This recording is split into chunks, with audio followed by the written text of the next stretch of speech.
Before we begin, turn off the lights, make the room quiet, and imagine every single detail so you can fully experience tonight's horror story.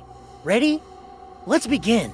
If you think Halloween stories are just silly legends, wait until you hear what happened to Ethan in the house even the police refused to approach. On Halloween night, while the streets were filled with costumes, laughter, and glowing decorations, Ethan, a 19-year-old college student, walked alone toward the edge of town, toward the place people avoided even saying out loud, Hollow Street, and specifically house number 19. No lights, no decorations, no trick-or-treaters, just darkness, thick and silent. But Ethan wanted to film a true Halloween exploration for his channel. He believed it was just an old, abandoned house. When he pushed the rusty gate, it screamed like something waking up after years of sleep. Inside, the air was unnaturally cold. It wasn't just a chill. It felt like something was stealing the warmth from his skin. Rotten pumpkins sat on the floor, their carved faces twisted into permanent, silent screams, still staring at him with frozen expressions. Ethan raised his flashlight, its beam cutting through the thick dust motes dancing in the air. And then he realized he wasn't alone. There were small footprints in the dust on the floor, too small to be his. They looked fresh, and they led straight into the basement. Against his better judgment, he followed them down the creaking wooden stairs. The darkness here felt different. Alive. The silence was so heavy, it felt like it was pressing in on him from all sides. At the bottom of the stairs, he found an old wooden table. On it sat a single, wax-caked candle already lit. The flame didn't flicker or move. It was perfectly still, as if frozen in time. Ethan whispered into the oppressive silence, his voice barely a breath. "Who's here?" A child's voice answered from right behind him, a chillingly clear whisper in his ear. "You're late." He spun around in a panic, but no one was there. The room was empty.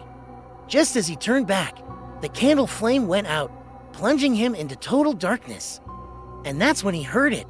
Suddenly, something started crawling up the basement stairs toward him. A slow, wet, uneven sound. A sound that was just wrong.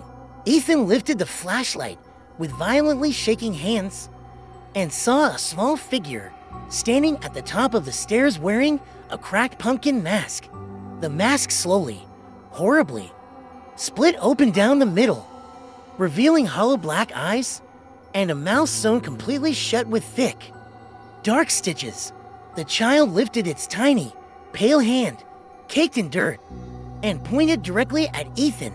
Instantly, every single pumpkin in the house lit up at once. Hundreds of glowing, carved faces stared at him from every corner, their light painting the walls with dancing, monstrous shadows. The child spoke again, its voice echoing in his head. Without ever moving its stitched mouth, "Now it's your turn."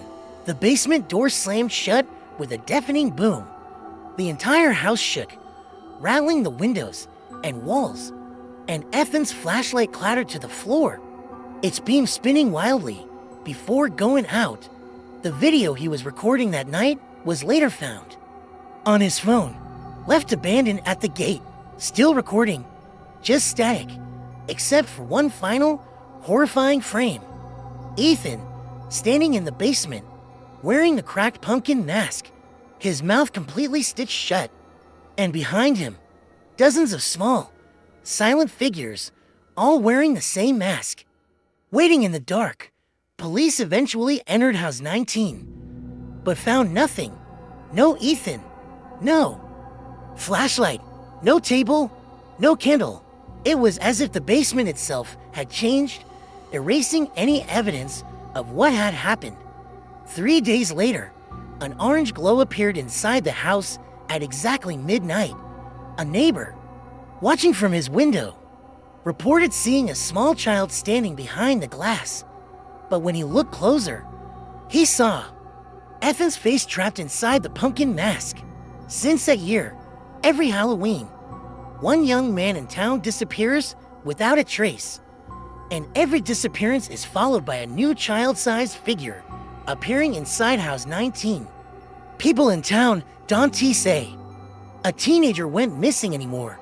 They just whisper, House 19 took another one.